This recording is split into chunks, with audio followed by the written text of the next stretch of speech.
Okay, so I am really hoping that the microphone is working at this point because I've had extreme technical difficulties. Apparently, 5-year-olds can post videos on YouTube, but I am having some difficulty. Anyway, so this video is for my end of semester, um, I guess, kind of final wrap up as far as what the creative process was behind writing my research paper. And first off, I'd like to say that this class was very enlightening to a degree because to me, history tends to be a compilation of almost literary works.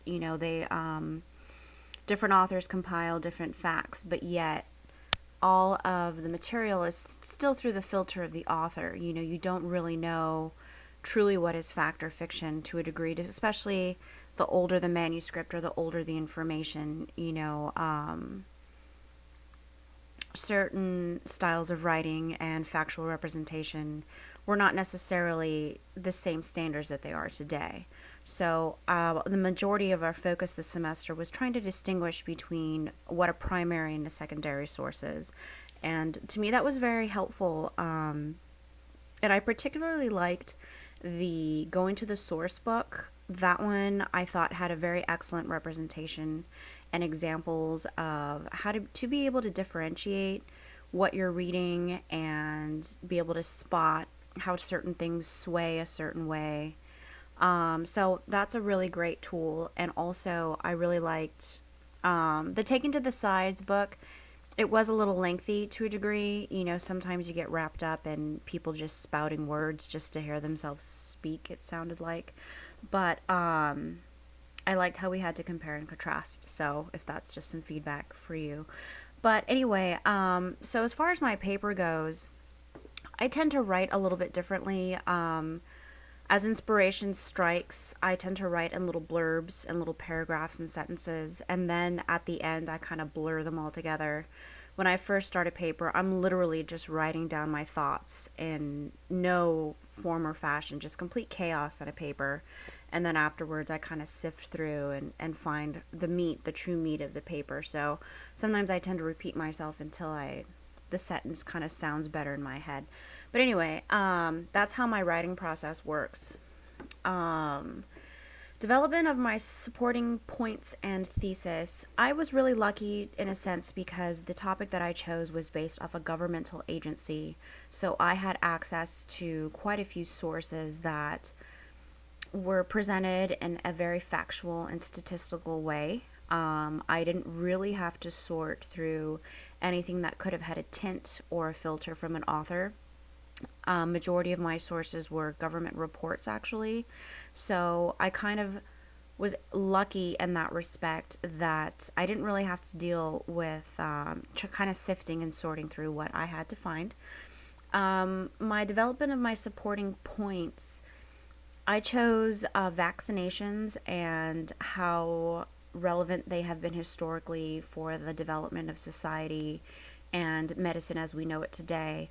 And honestly, everything just kind of flowed pretty nice. It's literally factual representation and data.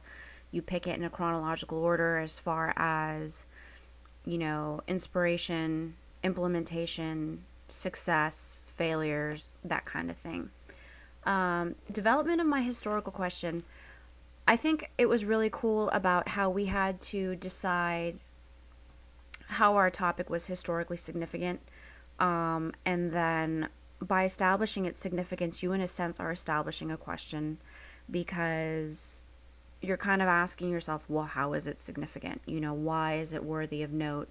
As you're supporting it, what exactly are you proving? What implications are you implying? Blah, blah, blah. I just repeated myself, sorry. But anyway, I really liked the assignment where we had to establish the question and then in a sense turn back around and rip our question apart. I thought that was instrumental as far as kind of realizing what you naturally tend to slant to, how you tend to answer things, kind of the own slants that you put on it as far as you think that you're being objective, but it's not until you turn back around and put yourself in somebody else's shoes that you realize, oh, whoops, I was totally leading the audience on, or I was implying this, or what have you. So I thought that was a good assignment. Hardships in the research process. Honestly, I like the fact that we had assignments not every week, but almost every week to kind of keep us on task. At the same time, though, I kind of found myself like, what more can I say?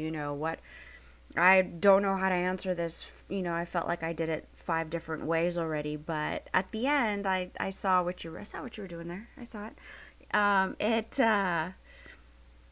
It really kind of gave you a well-rounded perspective of your topic, because then you yourself had to figure it out 5 different ways, and how do I tell my teacher the same thing but make it look different, make it look like I found something different, and it helped. Who knew?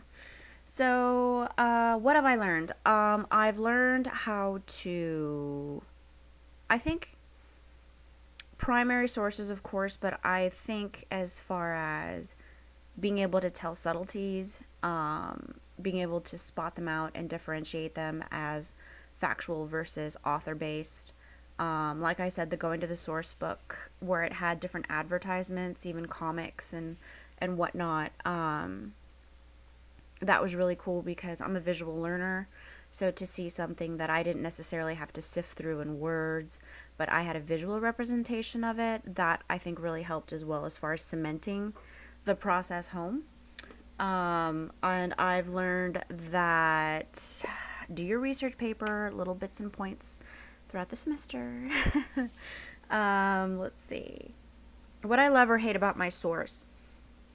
I love the fact that my source was of a government origin. It was very well defined. It had tables and statistical data. I could not really infer anything that wasn't actually represented. If there was any question or point as to any statements that I was making or whatnot, like, they literally could be represented by a table that is present in my primary source. I really like the fact that it was a government document. A lot of the personalization was taken out of the document. There's no references to I or we or whatnot like that. It was very straightforward, and it was a really good representation, I think, of this is what we found, this is what we've seen historically, boom. And that's all you really need in a source. Skills learned. I